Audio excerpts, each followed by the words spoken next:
Let's discuss flowers. Rose. The rose, with its timeless beauty and rich symbolism, stands as a versatile and cherished flower in gardens and cultures worldwide. Tulip.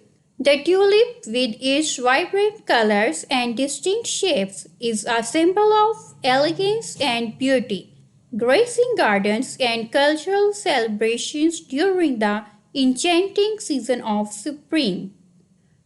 Sunflower. Sunflowers are not only visually striking but also hold cultural, ecological, and economic significance. They are widely appreciated for their beauty, versatility, and the cheerful atmosphere they bring to gardens and landscapes. Lily. Lilies are celebrated for their elegance and grace, making them popular choices for various occasions, including weddings, funerals, and other special events. The diverse range of colors and forms among lilies adds to their versatility and enduring popularity in the world of horticulture and floristry.